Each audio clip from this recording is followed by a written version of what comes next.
actually did not mean to press that button, but welcome to the show, Dan. Welcome to the show, Dan. Dan Erickson, founder and CEO of Viable. Dan, I'm looking forward to talking with you today. You're an AI analytics tool that enables businesses to instantly access and act on valuable insights from their customer feedback. It's saving them hundreds of hours analyzing feedback. You launched in 2020, and we'll talk about that and the whole kind of flow of that. Well, welcome to the show. You know, you have a really interesting business at Viable because you're leveraging AI, you're leveraging GPT-4. And so I want to start off and talk about where you think people are stuck, right? So I think, you know, ChatGPT and AI, it's, if you ever read Jeffrey Moore, Crossing the Chasm, you know, there's a lot of early adopters. And I think, you know, the major companies really know how to utilize this. And I work with solopreneurs to Fortune companies, but what I find is the solopreneurs, the middle-sized companies, nobody knows how to use this. And so before we get started, where are people stuck and how can they get unstuck using AI and GPT on their own? Yeah, absolutely. So first off, thanks for having me. Yeah. And second, there's definitely just kind of a wide variety of use cases that you can have here, and it's really sort of difficult to approach something that is so widely applicable. As you said, these larger companies definitely are finding ways of implementing systems to use these large language models like ChatGPT and others within many different processes in their companies. We're seeing this across customer experience, across any sort of marketing copy or even image generation. We're seeing this on the sales end for sales objections and things like that. But basically, we're seeing this all over the place. The sort of AI getting applied to different verticals within business. As you said, when you're a solopreneur, you actually have to do all of those things yourself, right? Right. And so it's often kind of difficult to figure out exactly what you need, how to use these tools, basically.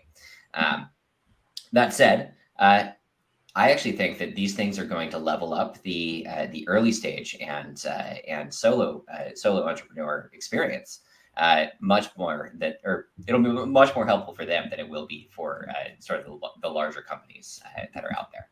Yeah. Because these larger companies already pay for experts, right? They've already got people to do X, Y, and Z over there. Whereas when it's just you got to do everything yourself. Yeah. And one thing that I've seen with ChatGPT specifically, but also any sort of AI system that you're working with, is it does a really good job of leveling you up from not so good at something to pretty good at something. Yeah.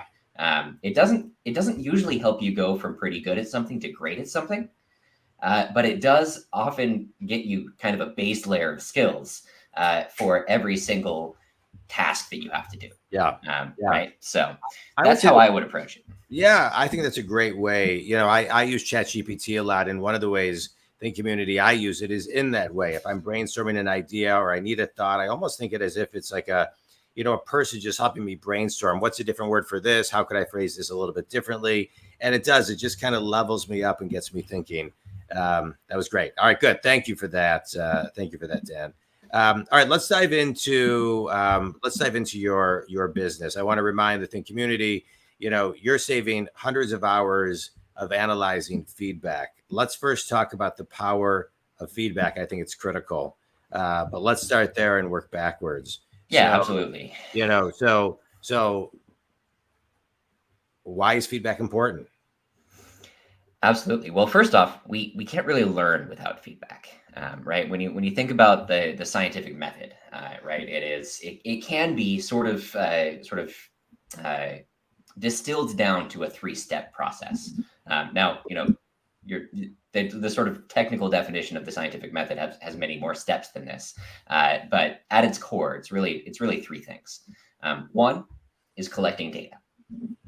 For companies, this is in the form of hard data. This is metrics like sales numbers and conversion rates and usage metrics from products and things like that. But it's also in the form of unstructured text.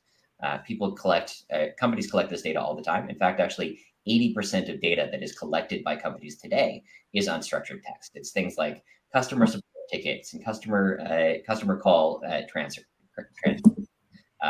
survey responses, app store reviews, social media mentions, right? These things are all over the place. They're huge. There's a lot of them. And companies collect a ton of this data. The reason why customer feedback is super important, and actually just feedback in general, is because that's the only thing that you have to really get into the mind of your customer. Feedback is bigger than just customer. Obviously, there's multiple kinds of feedback. We're pretty focused on customer feedback here at Viable. But basically, that is the knowledge base that you have to mine for insights to actually provide the valuable services that you're trying to provide for your customers. Let's talk a little bit more about feedback before we go in and talk about your product a little bit more.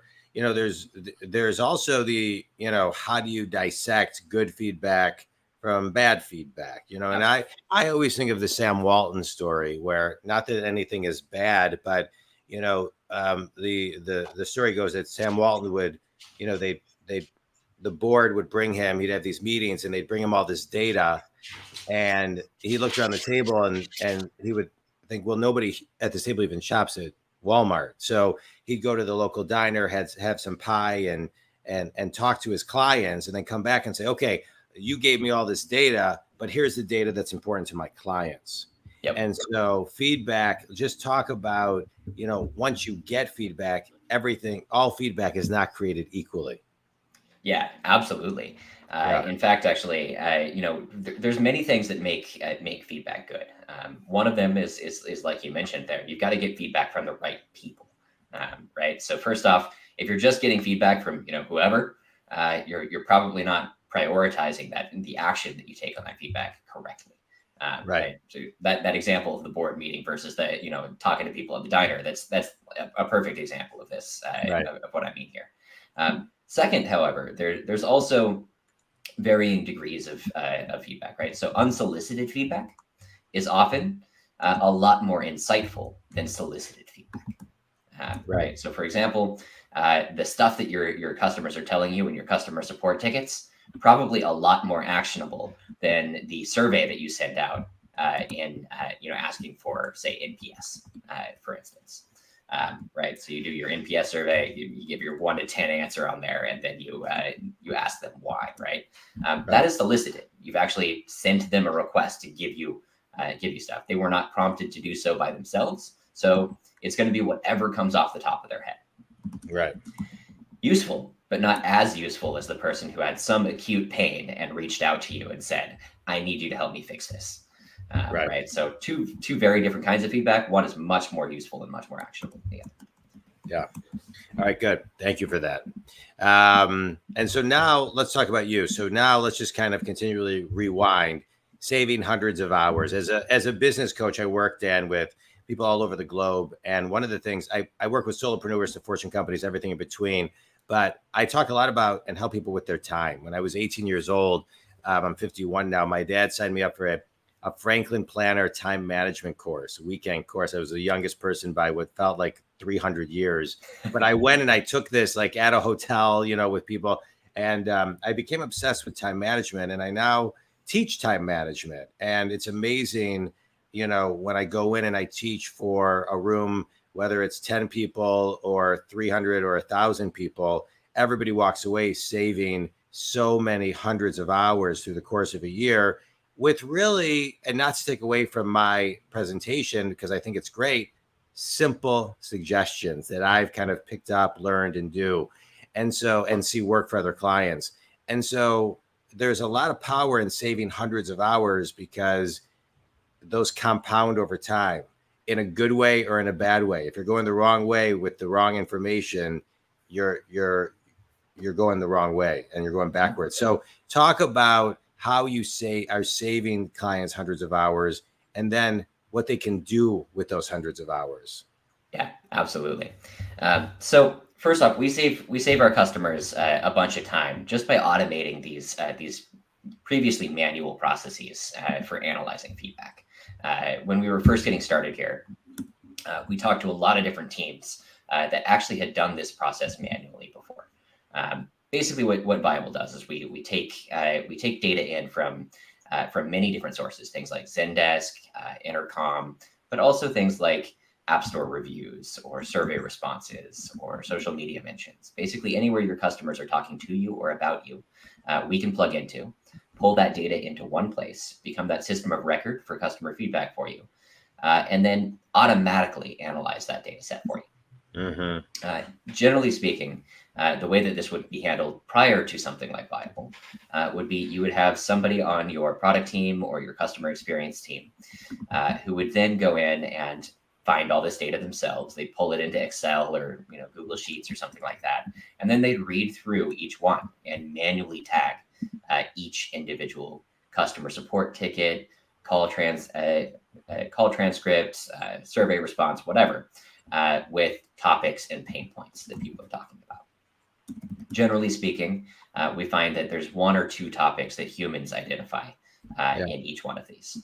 However, turns out, since we now have large language models like GPT-3 and actually GPT-4 now, we are actually capable of doing a better job than humans are of that coding task, both on a time perspective, but also on just a thoroughness perspective. In fact, actually, we find that there's an average of 5 or 6 topics in every single piece of feedback that you receive, even if the average human only does 1 or 2 tags on there. So overall, the average product or CX team spends anywhere from about 10 to 20 hours per week doing something like this, manually tagging these things, and that's just the tagging part. And then on top of that, they usually spend a bunch of time actually writing up a summary of each of the big problem areas, so that their exec team can then decide on what to do about it. Yeah. So what we do is we basically automate that whole process.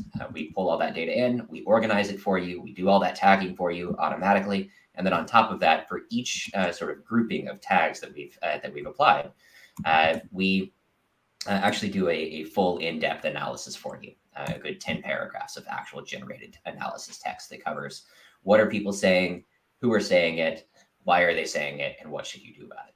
Yeah. So basically, overall, this actually saves teams anywhere from about 10 to 20 hours per week just on the manual tagging process. Plus, it actually outputs a more actionable report at the end of it that you can actually take action on. That's great. That's great. So why would someone not do it? Well, so a couple of things. One, if you don't have enough data for automation to really make sense, then I actually recommend starting with the manual approach, right? So if you're a solo person out there, just kind of having just a couple of dozen different clients or something like that, AI is not really going to help you sort of comb through all of that data because there's not that much data for you to comb through. Yeah. On the flip side, if you have a ton of data, or you already have a very sort of set process that you're going for, there are teams out there, for instance, that get 1 million customer support tickets per day, and they're trying to tag it across like 150 different buckets. Many teams out there already have manual processes in place that are working for them. And so, especially with today's macroeconomic environment, it might not be the right time to switch. Those are the two main reasons that we see is like just not enough data, or I'm happy with my current manual process. All right, good. I love it. All right. Rewind with me now, 20, 30 plus years. Tell me about a mentor of yours that planted a seed that got you to the founder CEO of Viable today. Yeah, absolutely. For this one, I think it would be Tim Heyer, my CEO back at Gettable. So I've been an engineering executive for most of my career. So prior to this, I was VP of engineering at Ease, and then before that, I was CTO over at a company called Gettable, which was my first. I have a good friend who just asked me for his son a lead for some engineering work. Can maybe I'll reach out to you and maybe for him. I'm happy to give recommendations. At this point, I'm all in on Viable, so can't help Okay, yeah, personally. just a referral. I may make an introduction, see if you can make some intros. But all right, so go ahead. Yeah, absolutely, sounds great. It's good. Tim Heyer should have been in the recruiting business. He would have made a killing. Yeah, definitely. Yeah. So he actually reached out to me when I was working at Yammer, and my stepdad is in the construction space. And Gettable is also in the construction space. Gettable was a construction equipment rental marketplace, but it was really where I cut my teeth on learning how to develop a product over time for a very sort of specific use case. Before that, I had been doing enterprise software at Yammer, and then some consulting work before that. But this was the first time where I was like in charge of the product itself, and sort of in charge of growing the team as well. So I learned a lot on the team management side from him, and then we worked together quite well on the sort of brand and product side as well. And I would not be as good of a fundraiser today as I am without working with him on our Series A back then. What did he teach you? What was the biggest lessons he taught you?